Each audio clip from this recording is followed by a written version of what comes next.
The enormous front doors of the Han family mansion opened just as Nia Brooks-Han lit the final candle on her anniversary table. She looked up expecting to see her husband carrying flowers. Instead, Han Tae-jun walked inside holding the hand of a visibly pregnant Korean woman. Behind them came his mother, Madam Han, wearing the satisfied expression of someone arriving to claim a victory. For several seconds no one moved. The household staff stood frozen against the walls. The violinist Nia had hired stopped playing in the middle of a note. Even the flames of the white candles seemed to tremble beneath the chandelier. Tae-jun removed his coat and looked at his wife without apology. "Nia," he said, "this is Yoon Seo-rin." The young woman beside him lowered her eyes. One hand rested protectively over the curve of her stomach. Tae-jun continued, "She is carrying my son." A glass slipped from one of the servants' hands and shattered against the marble floor. Nia did not flinch. "And from tonight," Tae-jun said, "she will live in this house as my second wife." Everyone waited for Nia to scream. They expected her to slap him, attack the pregnant woman or collapse beneath the humiliation. Instead, Nia slowly walked to the dining table and pulled out an empty chair. "Set another plate," she told the servants. Tae-jun's confidence flickered. Nia looked directly at Seo-rin. Every wife deserves to know what kind of man she married. Before anyone could respond, the doorbell rang. A courier stood outside holding a large brown envelope addressed to Nia. Inside was an old marriage certificate bearing Tae-jun's name and photograph. But the woman listed as his wife was neither Nia nor Seo-rin. Nia raised the document and stared at her husband. "You didn't bring home your second wife, Tae-jun." Her voice was calm, but the room felt as if it had cracked down the middle. "You brought home your third." 3 hours earlier, Nia had stood alone in the same dining room, arranging ivory roses across the long table. It was her 5th wedding anniversary. 5 years since she had walked down the aisle in a private Seoul chapel and promised to stand beside Han Tae-jun through every rise and every fall. Back then, he had not been the billionaire the world knew. Myri Luxury Group had been a struggling construction company with one unfinished hotel and more debt than investors. Tae-jun had possessed ambition, intelligence and charm, but Nia had provided something just as important: belief. She had introduced him to American investors who refused to return his calls. She redesigned the company's first luxury hotel without charging a fee. She stayed awake beside him through countless nights, correcting presentations, reviewing budgets and convincing him not to surrender. When Myri finally became successful, magazines called Tae-jun a self-made genius. Nia's name slowly disappeared from the story. At first she had not minded. She believed they were building something together. But during the last year, their marriage had begun to feel like a house whose lights were still shining even though everyone inside had already left. Tae-jun returned home after midnight. He traveled without telling her where he was going. He changed the password to his private phone and stopped inviting her to company events. Whenever Nia questioned him, he accused her of becoming insecure. "You knew what my responsibilities were when you married me," he would say. So Nia had planned the anniversary dinner as a final attempt to reach the man she once loved. She ordered the same meal they had eaten on their first date. She wore the emerald green dress Tae-jun had once said made her look unforgettable. She even placed an old photograph beside his plate. In the picture they were younger, exhausted and laughing inside an unfinished hotel lobby. Tae-jun's arm was wrapped around Nia's waist. Dust covered his suit, and there was no expensive watch on his wrist. They had almost nothing then. But they had each other. At 7 o'clock, Tae-jun did not arrive. At 8, his phone went directly to voicemail. At 8:30, Madam Han entered the mansion without being invited. She wore a cream silk suit, diamond earrings and a cold smile. "You prepared all this?" she asked, glancing at the flowers. "It is our anniversary," Nia replied. Madam Han looked toward the 2 place settings. "You may need another chair." Nia studied her mother-in-law's face. "What does that mean?" "You will understand soon." Madame Han sat near the fireplace as though she had come to watch a performance. She had never accepted Nia. At the wedding, Madame Han refused to appear in the official photographs. She claimed the ceremony had been arranged too quickly, but Nia knew the truth. Madame Han did not believe a Black American woman belonged inside the Han family. For years, she had disguised her prejudice behind words such as tradition, compatibility, and legacy. But after Nia and Tae-jun failed to have a child, Madame Han stopped hiding her contempt. "A family like ours requires an heir," she had told Nia repeatedly. "Love is not enough to continue a bloodline." Nia had endured invasive tests, painful treatments, and years of private disappointment. Tae-jun had once held her after every failed attempt. "We are enough," he had whispered. Somewhere along the way, those words had become another lie.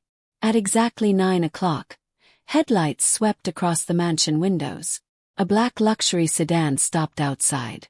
Nia's heart rose with foolish hope. Then she saw Tae-jun help a pregnant woman out of the vehicle. The moment they entered the dining room, Nia understood why Madame Han had come early. This was not an accident. It was a ceremony. Her humiliation had been carefully planned. After Tae-jun announced that Seo-rin would become his second wife, silence consumed the room. Nia looked at the woman beside him. Seo-rin appeared to be in her late 20s. She wore a pale blue maternity dress beneath a long designer coat. Her face was beautiful but tense, and there was fear behind her carefully controlled expression. She did not look victorious. She looked trapped. "How far along are you?" Nia asked. Seo-rin glanced at Tae-jun before answering. 7 months. 7 months. Nia mentally returned to the dates. 7 months earlier, Tae-jun had told her he was traveling to Singapore to negotiate a hotel acquisition. He had returned with perfume on his jacket. When Nia questioned him, he laughed and said she was imagining things. "Leave Seo-rin out of this," Tae-jun warned. "She did not come here to be interrogated." Nia turned toward him. "She came into my home carrying my husband's child. Questions are the kindest thing she should expect." Madame Han stood. "This is not only your home. It belongs to the Han family." Nia's eyes hardened. Then perhaps the Han family should remember who designed it. Madame Han's smile disappeared. The mansion had been one of Nia's earliest architectural projects. Every staircase, window, and stone wall carried evidence of her work. Yet they were now treating her like a guest who had overstayed her welcome. Tae-jun stepped toward the table. "I did not come here to argue." "No," Nia said. "You came here to make an announcement. I am trying to handle this with dignity." A quiet, bitter laugh escaped her. "Dignity would have been telling your wife before bringing your pregnant mistress into her anniversary dinner." Seo-rin lifted her head. "I am not his mistress." Nia looked at her. Seo-rin's voice shook, but she forced herself to continue. "Tae-jun and I are married." That statement struck harder than the pregnancy. Nia slowly turned toward her husband. Tae-jun did not deny it. Madame Han moved closer to Seo-rin as if protecting the woman carrying her long-awaited grandson. "There was a private ceremony," Madame Han explained. "A traditional family arrangement." Nia stared at her husband. "You married another woman while still married to me?" "Our marriage has existed only on paper for nearly a year," Tae-jun said. "That is news to me. You knew we were finished. I knew we were struggling. I did not know you had declared yourself single." Tae-jun's expression remained cold. "The legal process has already begun." "What legal process?" "Our divorce." Nia looked at him in disbelief. "I have never filed for divorce." "You signed the documents." "No, I didn't." A subtle exchange passed between Tae-jun and Madame Han. It lasted less than a second, but Nia saw it. Tae-jun reached into his briefcase and removed a folder. He placed several documents on the table. Nia picked them up. The papers stated that she had agreed to dissolve their marriage quietly. They also claimed she had surrendered any future right to Tae-jun's personal wealth and most of her interest in Myri Luxury Group. At the bottom of the final page was her signature. It looked almost perfect. Almost. Nia traced it with her finger. "This is not my signature.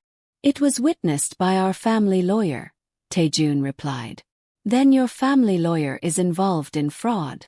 Madame Han's patience broke. "Enough. You have embarrassed this family for long enough. Seo-rin is carrying the heir you could not provide. Accept the settlement.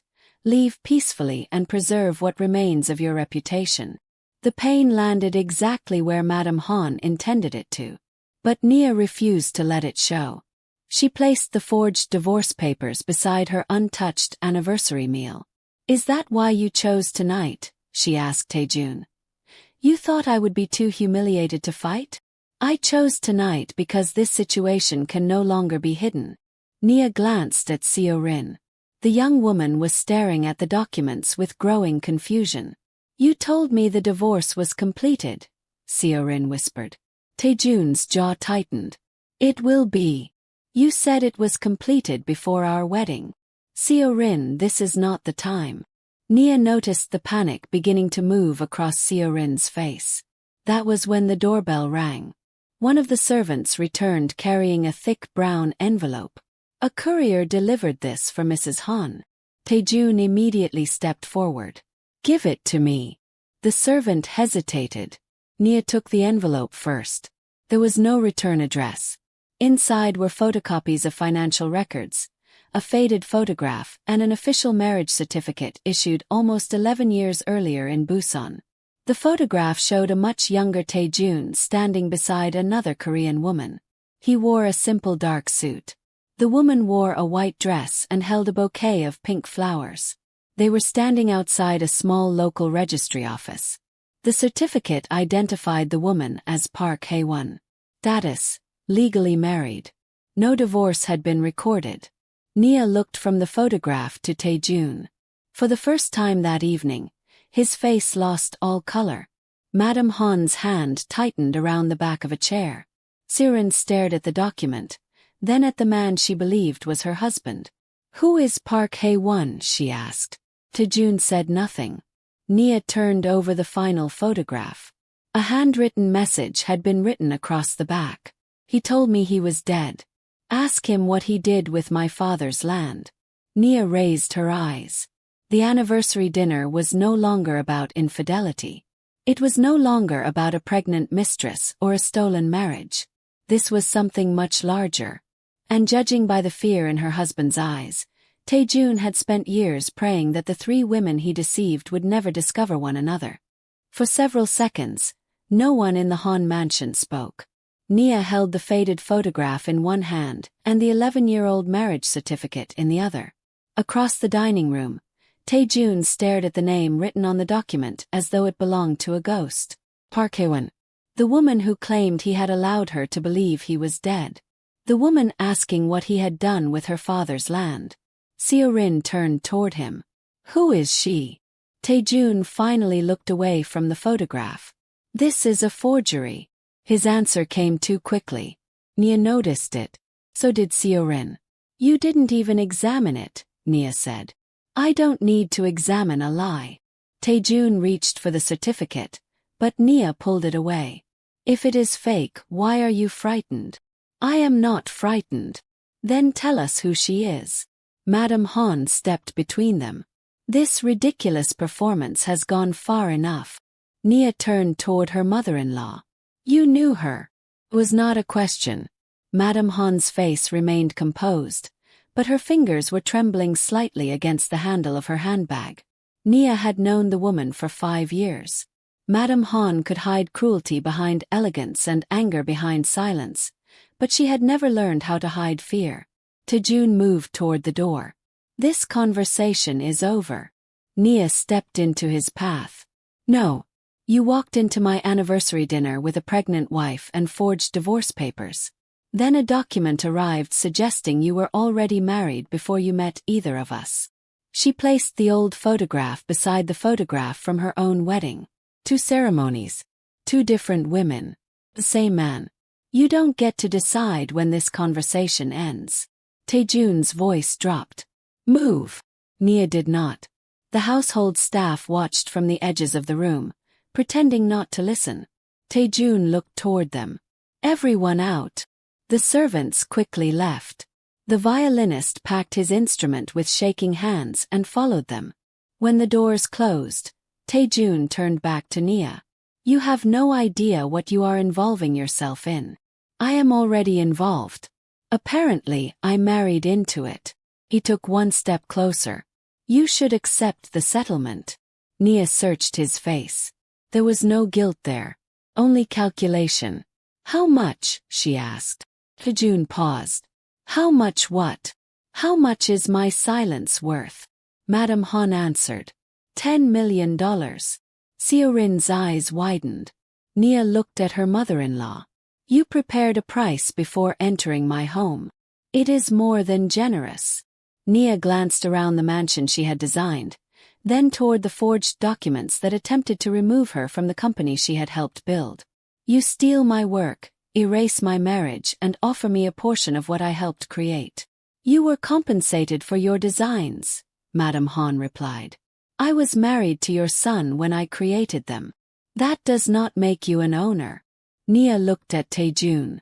Is that what you believe? He did not answer. His silence gave her the truth. The man she had once stayed awake beside while he fought to save his company had already rewritten their history. In his version, Nia had not built anything. She had simply been present. Tae-jun picked up his briefcase. Seo-rin, come upstairs. Seo-rin did not move. I asked you a question.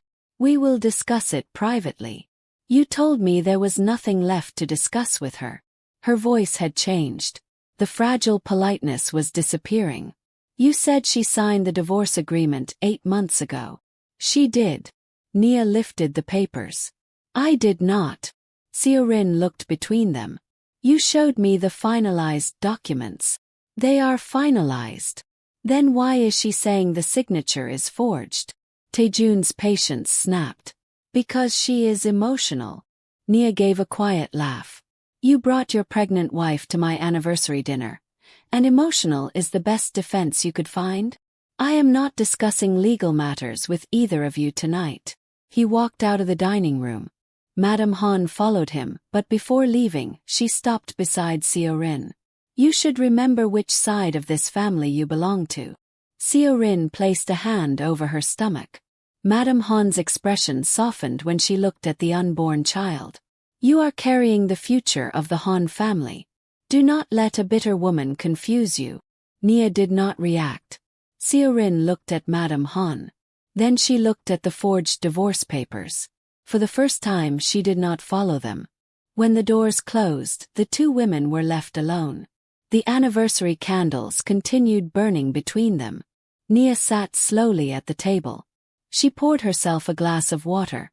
Although her hands were no longer steady, Seo-rin remained standing near the entrance. I didn't know, she whispered. Nia looked at her.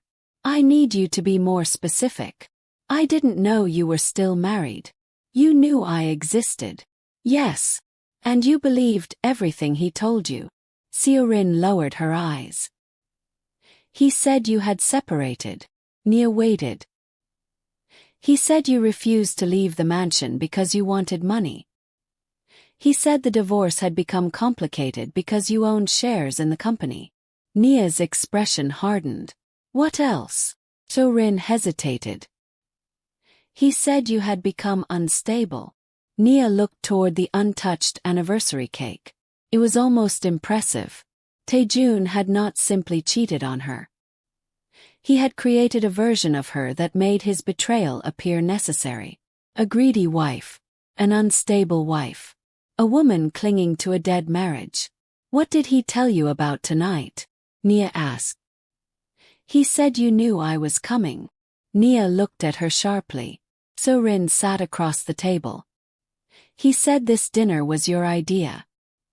He told me you had finally accepted the arrangement. Nia stared at her. He told you I invited you into my home. Seo-rin nodded. He said you understood the importance of the child. Nia's eyes burned, but she refused to cry.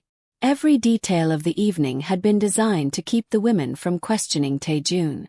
He told Nia nothing. He told Seo-rin that Nia had agreed. He expected their humiliation and jealousy to consume them before either woman could compare his stories. "Show me your marriage certificate," Nia said. Seo-rin's expression changed. "Why? If you are truly his wife, you have one." Seo-rin reached into her handbag and removed a folded document. She placed it on the table. The certificate described a private civil marriage completed 6 months earlier. Nia read it twice. Something was wrong. Where did this ceremony take place? At a private residence outside Seoul. Who performed it? A legal official arranged by Tae-jun's attorney. Nia pointed toward the signature at the bottom. Kim Song-ho. Seo-rin nodded. The same name appeared on Nia's forged divorce papers. Myri Group's family lawyer. The man who had attended Nia and Tae-jun's real wedding 5 years earlier. The man who had looked her in the eyes at company events and called her Mrs. Han. Seo-rin touched the marriage certificate. Tae-jun said everything was legal. Did you visit a registry office? No. Did you speak to an independent lawyer? Tae-jun said publicity would damage the company. Nia examined the seal. It looked official, but the document number was faint and uneven. This may not be legally registered. Seo-rin's face tightened. No. You need to verify it. No. He wouldn't do that. Nia pushed the forged divorce papers toward her. He already did. Seo-rin rose abruptly. You think this makes you better than me? Nia looked up. I think it makes both of us foolish. I did not steal him. I didn't say you did. You think I came here to take your place. You arrived wearing his ring and carrying his child. What else was I supposed to think? Seo-rin's voice broke. I loved him. The words silenced the room. Nia looked at the younger woman. For the first time, she saw something familiar in Seo-rin's face. Not triumph. Grief. The same grief Nia had hidden for months while waiting for a husband who stopped coming home. How did you meet him? Nia asked. Seo-rin slowly sat down again. At an investment dinner. Her father was a senior government advisor whose approval was essential to several major property developments. Tae-jun had approached Seo-rin at the event and spent the entire evening speaking with her. He said he felt trapped in a loveless marriage, she continued. He said you had both agreed to separate, but you wanted to avoid a public scandal. Nia listened without interrupting. He told me he had never been able to imagine having a family until he met me. When I became pregnant, he cried. A tear escaped Seo-rin's eye. He promised that my child would never feel hidden. Nia looked away. Tae-jun had cried with her too. Years earlier, after their first failed pregnancy, he had knelt beside the hospital bed and promised that nothing would ever make him love her less. Apparently, tears were another tool he used well. When did he give you the ring? Nia asked. The night he proposed. Describe it. Seo-rin slowly removed her wedding ring. It was a platinum band set with a small blue diamond. Nia stared at it. She stood and left the room. Seo-rin watched her return carrying a velvet jewelry box. Inside was a ring identical to hers. Nia placed it beside Seo-rin's. The diamonds were the same shape. The inscriptions inside the bands were almost the same. Seo-rin read Nia's inscription. My beginning and my end. She looked at her own. My beginning after the end. The color drained from her face. He said he designed mine. He said the same thing to me. Nia opened her husband's forged divorce file and examined the dates. Then she compared them with Seo-rin's marriage certificate.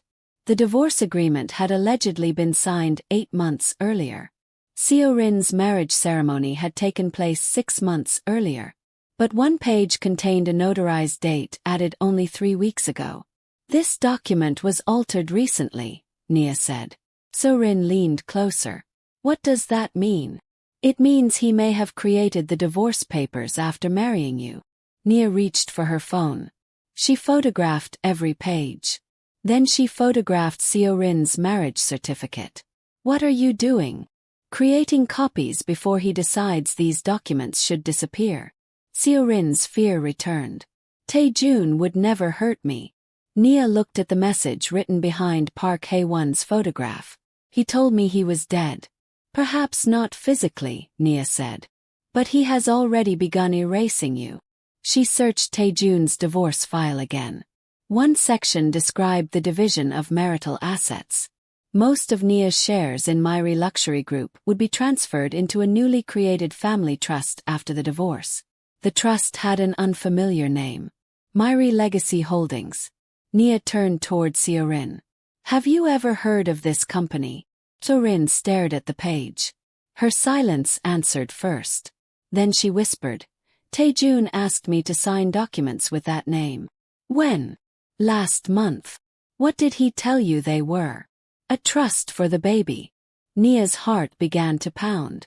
How much did you transfer? Seo-rin's eyes filled with panic. Everything my father placed in my name. The room seemed to become colder.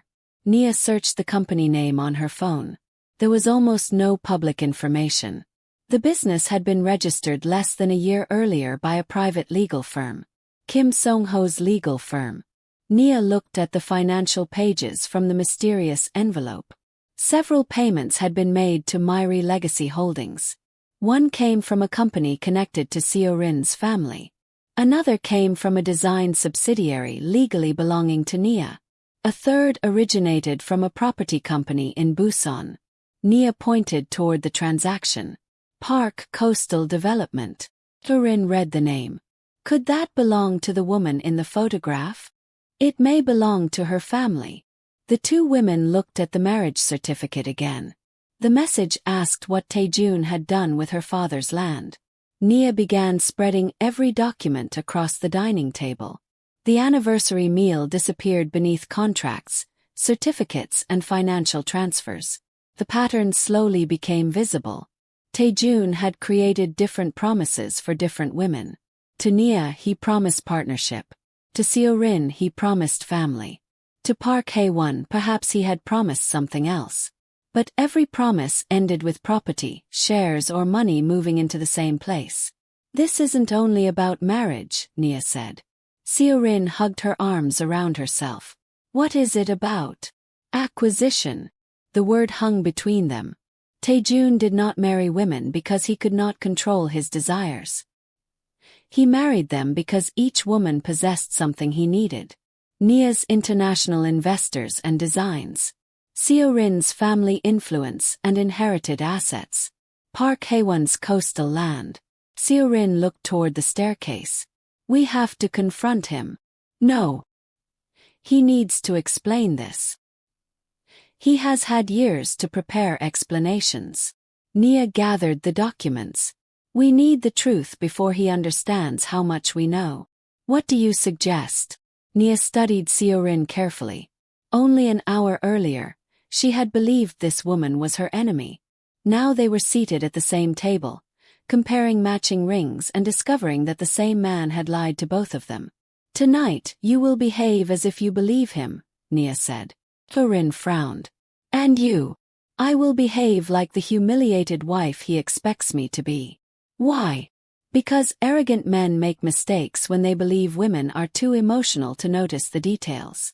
A sound came from the hallway. Both women turned. Someone was standing outside the dining room doors. Nia gathered the documents and hid the copies beneath a serving tray. The doors opened, but it was not Tae-jun. An elderly housekeeper stood there, pale and breathless. Mrs. Han, she said, looking at Nia. There is a woman at the front gate. Nia rose. Who is she? The housekeeper swallowed. She says her name is Park Hae-won. Seo-rin gripped the edge of the table. Nia glanced at the old wedding photograph. The woman who had been reduced to a name on a certificate was no longer a ghost. She had come to the mansion. And she had not come alone. The housekeeper lowered her voice. There is a young boy with her. Nia's eyes moved toward the photograph of Tae-jun. How old? About 8. Outside, thunder rolled across the Seoul sky. Then the mansion doorbell rang again. This time, Han Tae-jun did not rush downstairs to answer it. The doorbell rang a third time. Still Han Tae-jun did not come downstairs. Nia stood at the entrance of the dining room with Seo-rin several steps behind her. Both women stared toward the mansion's front doors while thunder rolled over the Seoul skyline. The housekeeper looked terrified. "Should I ask her to leave?" she whispered. "No," Nia answered. "Let her in." A voice came from the upper landing. "You will do no such thing." Madame Han stood at the top of the staircase. Tae-jun was beside her. Neither of them looked surprised to hear Park Hae-won's name. That frightened Nia more than any denial could have. Madame Han descended slowly. "This woman is attempting to extort our family." "You know who she is," Nia said. "I know that she has caused problems before." "What kind of problems?" "The kind created by desperate people who see a successful family and decide they are entitled to part of its wealth." Nia held up the old marriage certificate. "She was married to your son. That document proves nothing. Then you should have no reason to fear her entering the house." Madame Han stopped at the bottom of the stairs. "This is still my family's home." Nia looked directly at her. "And tonight, it is full of your family's secrets." She turned to the housekeeper. "Open the door." The elderly woman hesitated only briefly before obeying. Cold wind rushed into the mansion. Park Hae-won stood outside beneath the rain. She was a slender Korean woman in her mid-30s, dressed in a simple dark coat. Her hair was wet, and exhaustion had settled into the lines around her eyes. Beside her stood a young boy holding a small backpack. He had Hae-won's gentle mouth, but his eyes belonged to Tae-jun, dark, sharp and watchful. The resemblance was impossible to ignore. Tae-jun's breathing changed. The boy looked past Nia and saw him standing near the staircase. His fingers tightened around his mother's hand. "Is that him?" he asked quietly. Hae-won did not answer. She stepped inside. Rainwater collected beneath her shoes as she looked around the mansion. The marble floors, the enormous chandelier and the curved staircase leading toward the private rooms. Her expression did not show admiration. It showed recognition. "So this is what he built," she said. Tae-jun finally moved forward. "You should not have come here." Hae-won looked at him. For 11 years, she had believed this man was dead. There was no dramatic scream. No tearful reunion. Only a silence so heavy that everyone in the room seemed to disappear around them. "You look well for a dead man," Hae-won said. Seo-rin covered her mouth. Tae-jun glanced toward the boy. "Who is the child?" Hae-won's face hardened. "You know who he is. I have never seen him before. Because you disappeared before he was born." The boy lowered his head. Nia felt something twist painfully inside her. Whatever Tae-jun had done to the women standing in that mansion, the child should never have been forced to hear himself denied. Nia stepped toward him. "What is your name?" The boy looked at his mother before answering. "Ji-ho." Nia gave him a gentle smile. "Ji-ho, there is a sitting room beside the kitchen. Has food and a television. Would you like to wait there while the adults talk?" He did not move. Hae-won knelt beside him. "I will be nearby." "Are you sure?" She nodded. The housekeeper led him away. Before leaving, Ji-ho looked back at Tae-jun one last time. Tae-jun did not return his gaze. When the sitting room door closed, Hae-won faced him. "You cannot even look at your own son." "I do not know that child." Hae-won reached into her bag and removed a small bundle of photographs. She threw them onto the table. The first showed a younger Tae-jun standing beside Hae-won near the Busan coastline. The second showed him painting the walls of a modest apartment. In the third, he was kneeling with one hand resting against Hae-won's pregnant stomach. Seo-rin picked up the photograph. "You said you disappeared before he was born." "I did not know I was pregnant until after he left." Hae-won turned over another photograph. On the back, Tae-jun had written, "For my wife and the family we will build beside the sea." The handwriting matched the notes Nia had once received from him. Tae-jun looked at the photographs without emotion. "Old pictures do not prove that the boy is mine." Hwon laughed bitterly. "You once begged me to have your child. That was a different life." "No. It was a life you stole." Madam Han stepped forward. "Control yourself." Hwon turned toward her. "You came to my father's funeral." Madam Han's expression changed. "You sat in the front row and held my hand while I cried. All that time you knew your son was alive." Nia looked at Madam Han. "You helped him fake his death." "No one faked anything." Hwon reached into her bag again and removed an old newspaper clipping. It reported that a small fishing boat had disappeared during a storm off the Busan coast. 2 people were presumed dead. Han Tae-jun's name was listed among them. "He left his wallet and wedding ring inside the boat," Hwon said. "The Coast Guard searched for days." She looked at Tae-jun. "I stood beside the water every morning waiting for them to bring your body home." Tae-jun's voice remained cold. "I was in danger." "From whom?" He said nothing. "You told me you were going to meet an investor," Hwon continued. 3 days later, your mother arrived and told me you had died." Madam Han lifted her chin. "My son needed to disappear. So you buried him without a body." "We protected him." "From his wife." "From your father's debts." Hwon's eyes narrowed. "My father had no debts. That is not what the records showed. Records your lawyer created." Nia stepped closer to the table. "What happened to her father's land?" Everyone became still. Hwon looked at Nia. "You received the envelope." "Yes. I sent it." "Why me?" "Because I watched an interview about your anniversary. You spoke about trust and building Myri Group together." Pain moved across Hwon's face.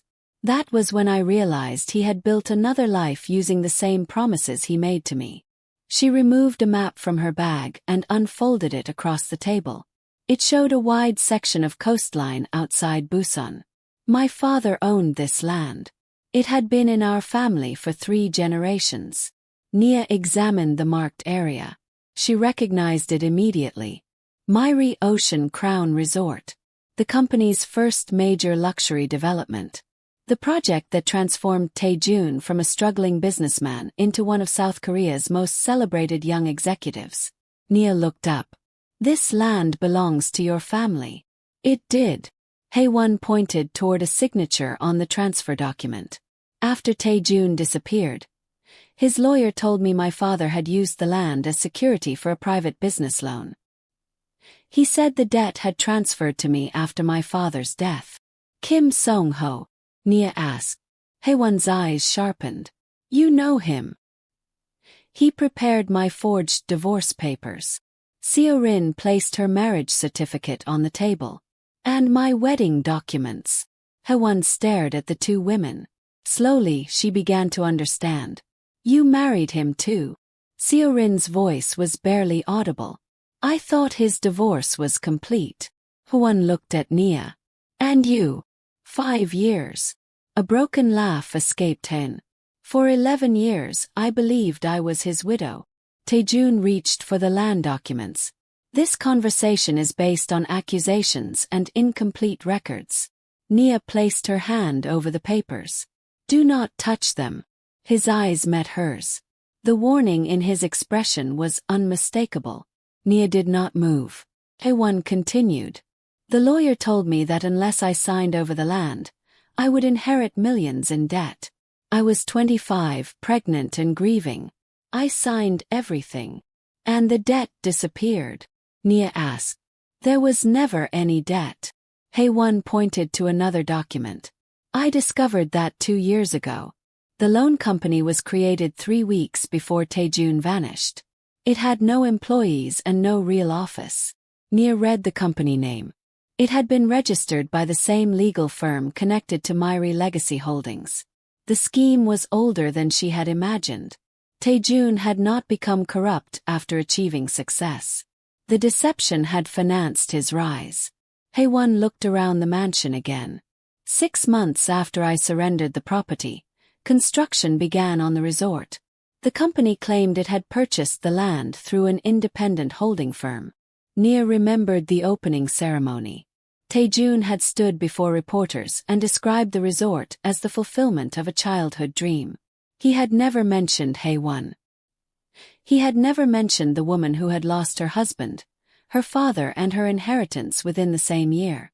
You built your empire on her grief, Nia said. Tae-jun's expression hardened.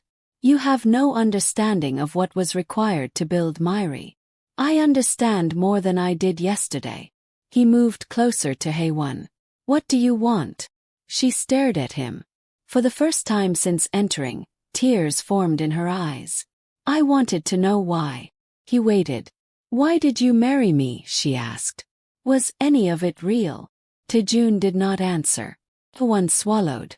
My father trusted you. He taught you the hotel business. He introduced you to everyone he knew. He also refused to give me control of the property. So you married his daughter.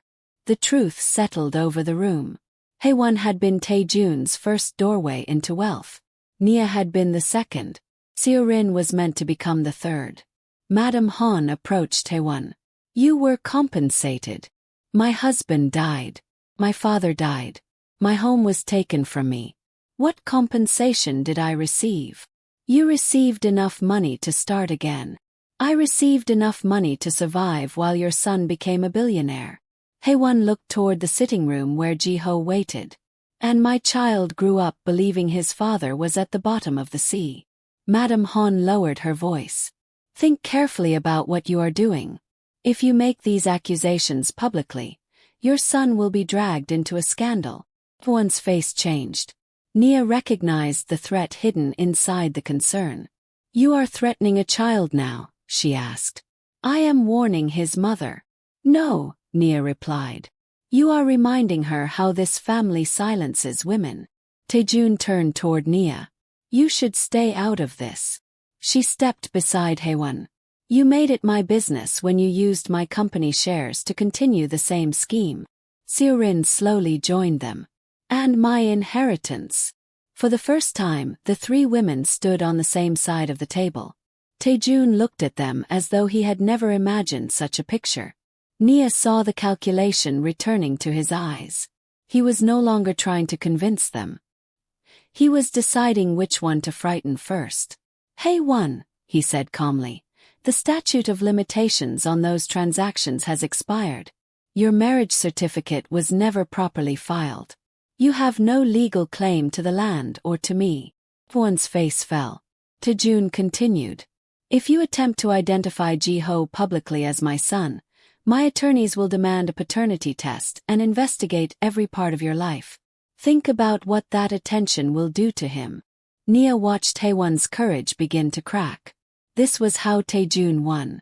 Not by proving that his victims were wrong. By convincing them that telling the truth would cost more than remaining silent. Nia gathered the photographs and placed them back in front of Hae-won. You are not leaving tonight. Tae-jun stared at her. What did you say? She and Ji-ho will stay here. That is not your decision. Nia looked around the mansion. My name is still on the deed. Your forged divorce has not changed that yet. Madam Han's face tightened. You would bring this stranger into our home? Nia looked at Hae-won. She is not a stranger. She turned toward Tae-jun. She is your wife. Seo-rin looked at him too. Your first wife. Tae-jun's mask finally slipped. He swept his hand across the table, sending photographs, glasses and anniversary decorations crashing onto the floor. You know nothing about what happened 11 years ago. The violence of the outburst silenced everyone. From the nearby sitting room came the sound of a door opening. Ji-ho stood in the hallway. He had heard everything. Tae-jun looked at the boy. Ji-ho stared back at him with tears in his eyes. Then he asked the question no adult in the room had been brave enough to ask. Did you leave because you didn't want me? Tae-jun said nothing. That silence became his answer. Haewon rushed to her son and pulled him into her arms. Nia watched Tae-jun turn away from them. In that moment, whatever remained of the man she once loved disappeared completely. But as she bent to gather the scattered documents, Nia noticed something among the financial records. A transfer scheduled to take place in 7 days. Millions of dollars were being moved from Myri Group into the family trust connected to Seo-rin's unborn child. The approval required 3 signatures: Jun's, Madame Han's, and Nia's. Someone had already signed her name. Nia stared at the forged signature. This was not an old crime. Tae-jun's plan was still unfolding. And in 7 days, he intended to take everything. Nia stared at the forged signature on the transfer authorization. It was nearly perfect. The curve of the first letter, the slight upward slant, and even the small break she usually left between her first and last name had been reproduced. Whoever had signed it had practiced. The document authorized the transfer of more than $30 million in company shares and intellectual property into Myri Legacy Holdings. Once completed, Nia would lose control of the design subsidiary she had created. Seo-rin's inherited assets would be locked inside the same trust. And the coastal property taken from Haewon's family would become permanently protected under a complicated corporate structure. All 3 women would be erased from the wealth they had helped create. Only one person would control the trust. Tae-jun. Nia lifted the document. You plan to take everything in 7 days. Tae-jun looked at the paper, then at her. You do not understand corporate restructuring. I understand my own signature. It is a preliminary authorization. I never authorized it. Madame Han stepped forward. The transfer protects the company from the scandal you are determined to create. Nia turned toward her. You knew about this. I know what is necessary to preserve my family. Nia looked at Seo-rin. Did they tell you Tae-jun would control your child's trust? Seo-rin shook her head. He said the assets would belong to my son. They will, Tae-jun said. Nia pointed to a clause near the bottom of the page. Your son cannot access them until he turns 30. Until then, Tae-jun has sole authority to manage, sell or borrow against everything inside the trust. Seo-rin read the paragraph. Her lips parted. You told me my father's money would be protected. It will be. From whom? Tae-jun did not answer. From me, she asked. Madame Han moved toward her. You are upset. You should rest for the sake of the baby. Seo-rin backed away. For months, Madame Han had treated her pregnancy like a royal event. She sent private doctors, arranged special meals and supervised every decision Seo-rin made. Seo-rin had mistaken control for care. Now she understood that they had never been protecting her. They were protecting the heir she carried. One held Ji-ho close.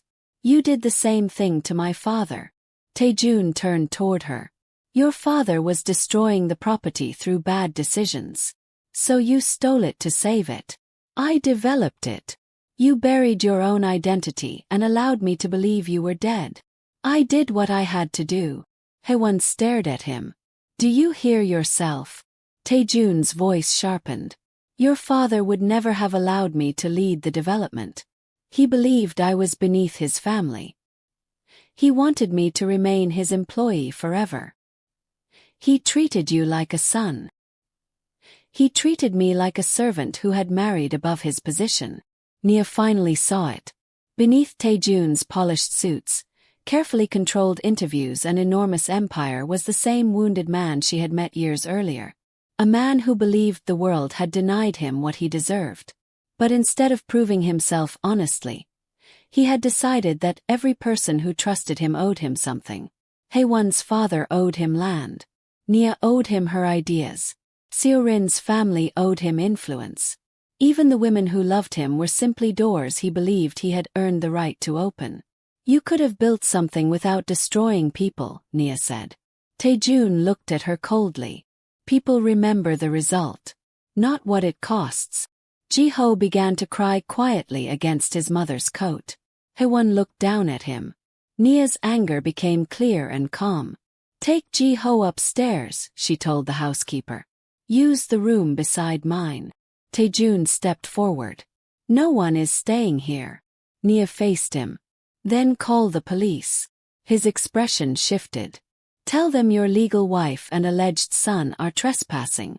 We can show them the marriage certificate, the forged land transfers, and the document carrying my stolen signature. Madame Han grabbed Tae-jun's arm. It was the smallest movement, but Nia understood it. They could not risk bringing authorities into the mansion. Not yet. Tae-jun pulled away from his mother. He looked at the three women standing together. You believe you have power because you found a few old documents. He picked up his briefcase. By tomorrow morning, every lawyer, executive and journalist who matters will know that Nia is an unstable wife attempting to blackmail me. Nia felt a chill. You would destroy your own wife publicly. You stopped behaving like my wife when you chose to threaten my company. Seo-rin stared at him. What will you say about me? Tae-jun looked at her stomach. You will say nothing. It was not a request. Then he turned and walked away. Madame Han followed him up the stairs. Before disappearing, she looked back at Nia. You should have accepted the settlement. The house became silent after they left. Nia waited until she heard Tae-jun's office door close. Then she turned toward the others. We have to move quickly. Hwan looked exhausted. I did not come here to fight a corporation. I only wanted him to acknowledge my son. He will never acknowledge Ji-ho willingly, Nia said. Not while the truth threatens his control. What are we supposed to do? He has lawyers, money, and the entire Han family behind him. So did he when he forged your father's debt. Nia gathered the documents from the floor. He depends on us believing that his power is greater than our evidence. Seo-rin sat down heavily. My father will blame me. For what? For believing Tae-jun. He warned me not to become involved with him. She touched her stomach. I thought my father was trying to control my life. Tae-jun made me feel as though I had finally chosen something for myself. Nia sat across from her. That is how men like him operate. They study the wound first. Then they offer themselves as the cure. Hwan looked toward the staircase. He made me believe I was the only person who saw greatness in him. Nia gave a bitter smile. He told me the same thing. Seo-rin slowly removed her wedding ring and placed it on the table beside Nia's matching ring. He said I saved him from a loveless life. He said I gave him a reason to build one, Nia replied. Haewon looked down at the simple band she had worn on a chain beneath her clothes for 11 years. He said he would spend his life proving that I had not made a mistake by choosing him. The 3 rings rested together beneath the dying anniversary candles. 3 promises. 3 lies. Nia photographed every document again and uploaded the copies to a private cloud account. Then she sent them to an independent attorney she had once worked with in New York. We need evidence outside this house, she explained. If Tae-jun destroys the originals, the copies must survive. Seo-rin looked toward the locked doors. How do we stop the transfer? My signature gives me temporary authority to challenge it. But once Tae-jun's lawyers convince the board that I signed willingly, we may lose everything. When will the board meet? Hwan asked. Nia checked the date on the authorization. The morning after Myri Group's anniversary gala. Seo-rin frowned. The gala is in 6 days. Nia nodded. Tae-jun had planned the timing carefully. At the gala, he would present Seo-rin's pregnancy as the beginning of a new Han family legacy. The public announcement would make the transfer into the child's trust appear legitimate. By the time anyone questioned the documents, the assets would already be beyond the women's reach. He intends to introduce you publicly, Nia told Seo-rin. Seo-rin looked sick. He said he would announce our baby. He will use the announcement to convince the board that everything was done with your approval. What about you? Nia understood the answer before she spoke. He will destroy my reputation before the gala. By sunrise, Tae-jun had begun. A short video appeared online showing Nia confronting Seo-rin in the dining room. The clip had been edited. It began with Nia saying, "Questions are the kindest thing she should expect." It ended just before Tae-jun admitted that the divorce was incomplete. The caption described Nia as an enraged wife threatening a pregnant woman. Within hours, entertainment websites and business blogs were repeating the story. Billionaire's wife erupts after meeting his pregnant new partner. Insiders claim Nia Han refuses to accept divorce. Myri chairman protects expectant mother from jealousy ex-wife. Nia's phone filled with messages. Some came from reporters. Others came from clients canceling meetings. One American investor informed her that his company was suspending their upcoming project until the scandal had been resolved. Seo-rin watched the reports in horror. "They are making you look dangerous." That was the intention. They used the mansion cameras. Nia looked around the room. Tae-jun had recorded everything. He had probably planned to use the footage before he entered the house. Seo-rin reached for her phone. "I will make a statement." "No. I can tell them you did not threaten me. And Tae-jun will say you are emotional because of the pregnancy." Nia took the phone from her. "We cannot respond to a carefully planned attack with panic." Hae-won placed a hand over the old marriage certificate. "What do we respond with?" "The complete truth." Nia opened her laptop. She searched through archived Myri company records, early design contracts and emails from the years when she had helped Tae-jun attract investors. Many of the original files had disappeared. But Nia had saved copies of her earliest work. Blueprints carrying her name. Investor introductions sent from her private email. Documents proving that she had transferred her designs to the company only under the condition that she retained partial ownership. Tae-jun had not built Myri alone. And Nia could prove it. Seo-rin called her father. The conversation lasted less than 2 minutes. When she ended the call, tears filled her eyes. "He told me to return home immediately. That may be safer," Nia said. "He also said that if this becomes public, he will deny knowing anything about the marriage." Nia studied her. "Will you still help us?" Seo-rin looked toward the stairs where Tae-jun had disappeared. Then she looked at her matching wedding ring. "Yes." That afternoon, Hae-won received a call from an unknown number. A man offered her enough money to leave Seoul with Ji-ho and surrender every copy of the documents. When she refused, his tone changed. He mentioned Ji-ho's school by name. Hae-won ended the call trembling. "They know where my son studies." Nia closed the curtains. "Tae-jun is separating us. He attacked my reputation, threatened your son and will use Seo-rin's pregnancy to control her." "We should go to the police," Seo-rin said. "With copies," Nia replied.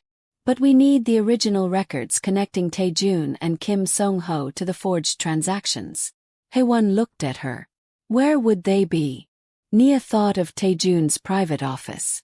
There was a biometric safe built behind the wooden wall beside his desk. She had designed the room herself. Only Tae-jun and Madame Han were supposed to know the access code. But Nia knew something they did not. The safe had an emergency mechanical release hidden behind a removable panel. She had included it in the original architectural plans. That night, after Tae-jun left for an emergency board meeting, Nia entered his office. Seo-rin stood watch in the hallway. Hae-won remained upstairs with Ji-ho. Nia removed the decorative wall panel and reached behind the safe. Her fingers found the release lever. The door clicked open. Inside were passports, cash, property documents and several encrypted drives. There was also a medical file carrying Nia's name. She opened it. The first page contained results from the fertility examinations she had undergone 2 years earlier. Nia expected to see the diagnosis she had memorized, the one stating that her chances of carrying a child were almost non-existent. Instead, the original report said something completely different. Her reproductive health had been normal. The doctor had recommended minor treatment and concluded that there was no medical reason she could not become pregnant. Nia's knees weakened. Seo-rin entered the room. "What is it?" Nia handed her the file. Behind the original report was a payment record. Madame Han had transferred a large amount of money to the doctor 3 days before Nia received the altered diagnosis. A handwritten note was clipped to the back. Pregnancy would strengthen her claim to the family shares. Ensure she believes treatment is pointless. Nia stared at the words. For 2 years she had blamed her own body. She had cried in bathrooms, avoided friends with babies and silently apologized to Tae-jun for failing to give him a child. All that grief had been manufactured. Seo-rin covered her mouth. "They lied to you." Nia could not speak. A quiet sound came from the doorway. Madame Han stood there. She looked at the open safe and then at the medical file in Nia's hands. For once, she had no prepared smile. Nia lifted the payment record. "You paid the doctor." Madame Han closed the office door behind her. "I protected the family. You made me believe I was infertile. A child would have complicated the division of assets." Nia's eyes filled with tears. "You watched me suffer. You were never meant to remain in Tae-jun's life permanently." Seo-rin stared at the older woman. "What happens to me after my child is born?" Madame Han looked at her stomach. "That depends on your cooperation." Seo-rin stepped backward. Nia quietly activated the voice recorder on her phone. Madame Han did not notice. "You chose her because of her father," Nia said. "We chose an appropriate mother for the Han heir. And Hae-won. A mistake that had to be corrected. What about me?" Madame Han's expression showed no sympathy. "You were useful." The word struck harder than Nia expected. Useful. Not loved. Not family. Useful. Nia tightened her grip on the phone. "Thank you," she whispered. Madame Han frowned. "For what?" "For finally telling the truth." Nia held up the recording screen. Madame Han lunged for the phone, but Seo-rin stepped between them. Nia backed toward the door. By the time Tae-jun returned to the mansion, the office safe was empty. The documents, medical records, and encrypted drives were hidden in 3 different locations. The women had made their decision. They would not run. They would attend Myri Group's anniversary gala. They would allow Tae-jun to stand beneath the lights and introduce his perfect new family. And when every investor, journalist, and board member was watching, his 3 wives would set the table one final time. The ballroom of Myri Ocean Crown Hotel glittered beneath thousands of crystal lights. Nearly 600 guests filled the room. Government officials, foreign investors, celebrities, journalists, and the executives who had helped transform Myri Luxury Group into an international empire. At the center of the stage stood an enormous portrait of Han Tae-jun. Behind it, the words "A New Legacy" stretched across a golden screen. It was supposed to be the greatest night of his career. Instead, it would become the night his empire learned the names of the women who had built it.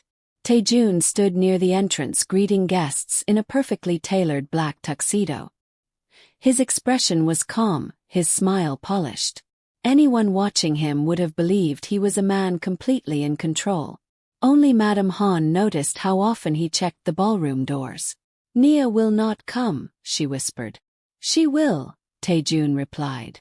"You should have had her removed from the mansion, and allowed her to claim publicly that I threw my unstable wife into the street." He adjusted his cuff links. "No, she will come. She will sit quietly, accept the settlement, and understand that the world has already chosen which version of the story it believes." Madame Han glanced toward the reporters gathered near the stage. "And Seo-rin. She knows what will happen if she embarrasses me." Tae-jun had spent the previous 6 days preparing. His lawyers issued statements describing Nia as emotionally distressed. Anonymous sources claimed she had become obsessed with controlling his fortune. The edited dining room video had been viewed millions of times. By the morning of the gala, most of the public believed Nia was a bitter wife attacking an innocent pregnant woman because her husband had chosen to move on. Tae-jun believed the story had worked. He did not know that Nia had stopped trying to defend herself online.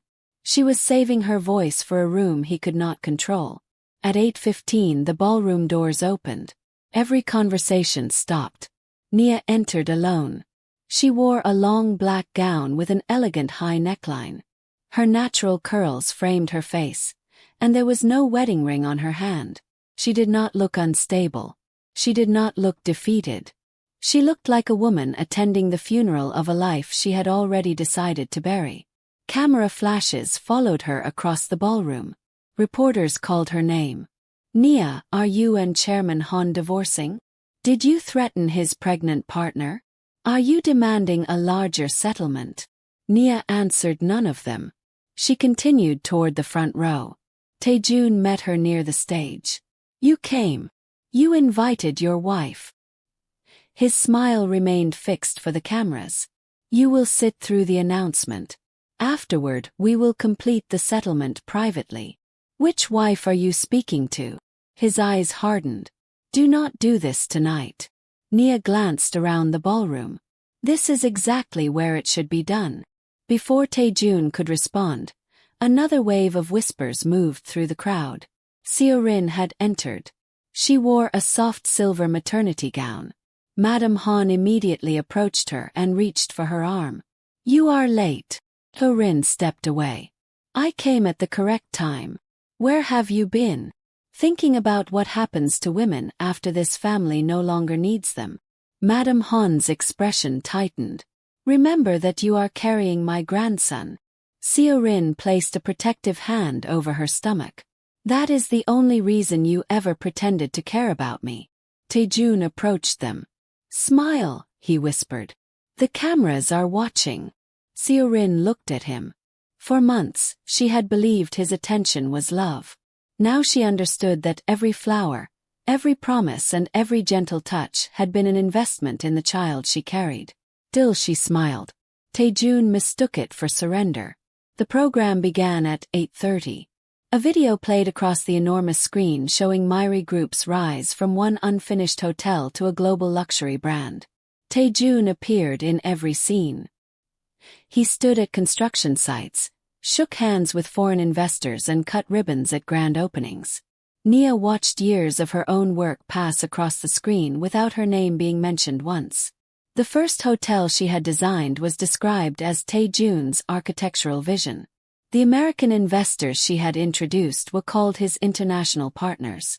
Even Myri Ocean Crown Resort, the property taken from Haewon's family, was presented as land Tae-jun had discovered and developed through determination.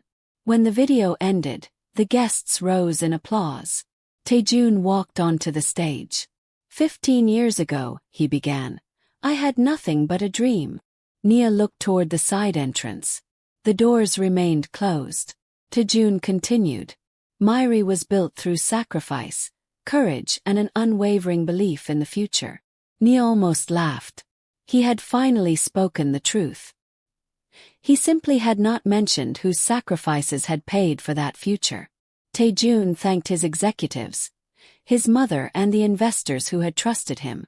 Then his voice softened. But tonight is not only about where we have been. It is about the legacy we will leave behind.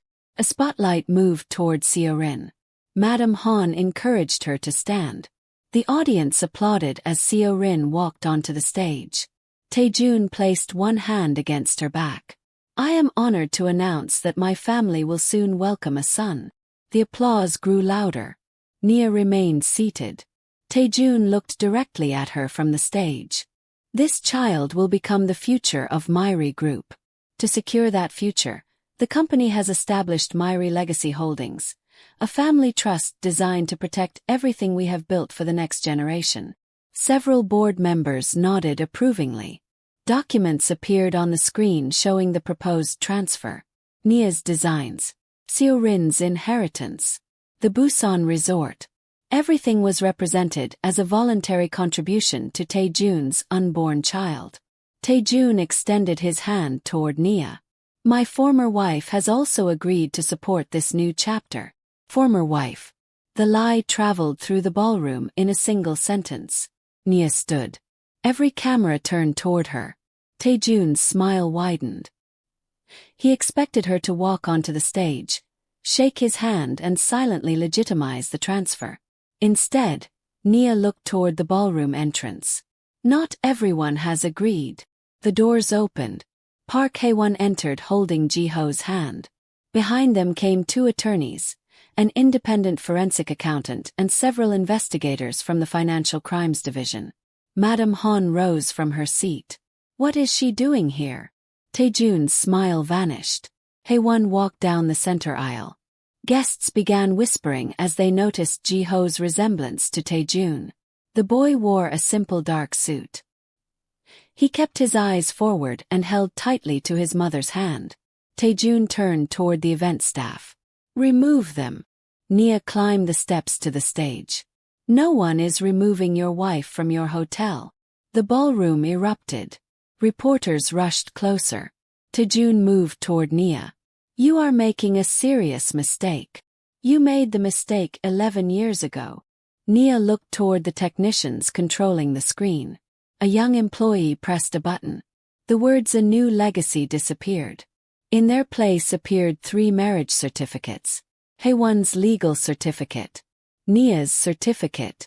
Seo-rin's private ceremony document. 3 women. Men. 3 different versions of the truth. Nia faced the audience. For the last 6 days, Chairman Han has described me as an angry wife unable to accept the end of my marriage. She looked at the screen. What he did not explain was that he had never legally ended the marriage that came before mine. Hae-won joined her on stage. My name is Park Hae-won, she said. 11 years ago, I married Han Tae-jun in Busan. She held up the original certificate. Months later, I was told that my husband had died at sea. His mother attended my father's funeral and watched me mourn a man she knew was alive. The audience became silent.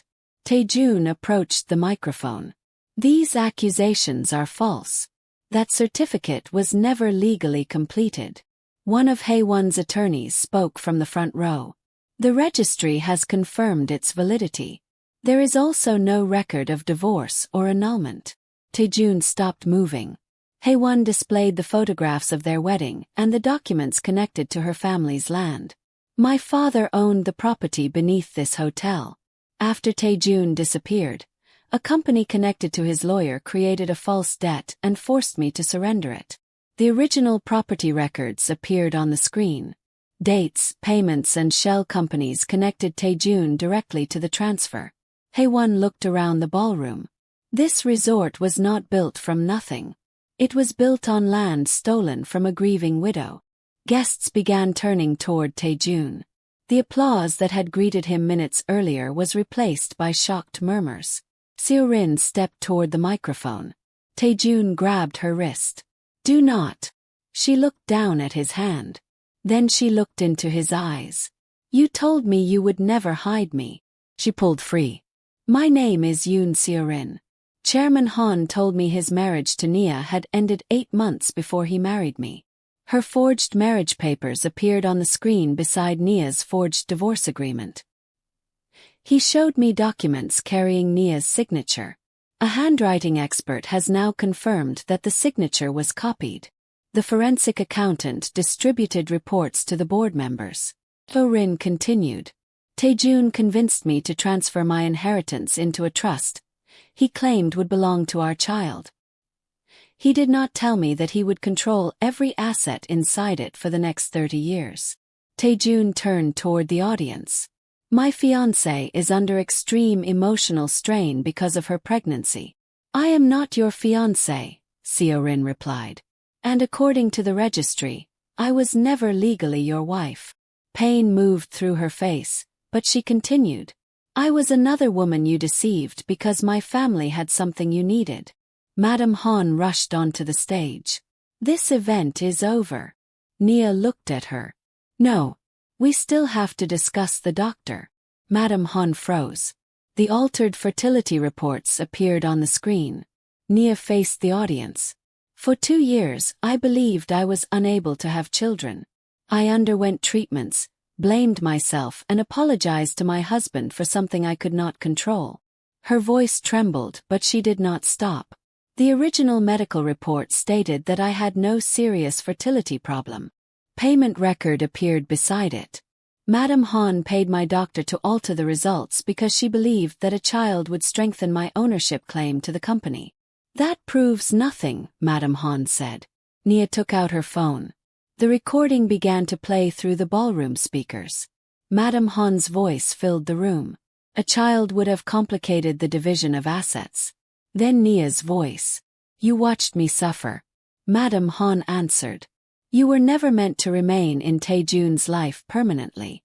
The recording continued. We chose an appropriate mother for the Han heir. Seo-rin closed her eyes. The final words came clearly. You were useful. The recording ended. For a moment, the only sound in the ballroom was the clicking of cameras. Madam Han looked at the hundreds of faces staring at her. All her elegance, influence and carefully protected dignity disappeared beneath the truth of her own voice. Tae-jun reached for the microphone. This is an illegal recording taken out of context. Nia stepped between him and the audience. What context makes any of it acceptable? His eyes burned with anger. You think these people care about your pain? They care about money. Then let us discuss the money. The accountant changed the screen. A network of companies and financial transfers appeared. Funds had moved from Nia's design subsidiary, Seo-rin's inherited accounts and Haewon's property company into Myri Legacy Holdings. Some transfers carried forged signatures. Others had been disguised as development fees. Several had already been used as collateral for Tae-jun's new international project. Board members began reading the reports in disbelief. One senior director stood. Chairman Han, did you authorize these transfers? Tae-jun ignored him. Another director rose. The board was told these assets had been contributed voluntarily. Nia looked at them. My work was not voluntary. Seo-rin joined her. Neither was my inheritance. Haewon lifted the land deed. And my family never sold this property willingly. The lead attorney addressed the board. An emergency injunction has been issued preventing the transfer into Myri Legacy Holdings. Authorities are also investigating forgery, fraud, identity falsification, and the unlawful acquisition of Park Coastal Development. Tae-jun stared at Nia. You planned this. No, she said. You planned it. We simply stopped protecting you from the consequences. Security officers entered the ballroom. Not Tae-jun's private guards. Investigators. Madam Han stepped in front of her son.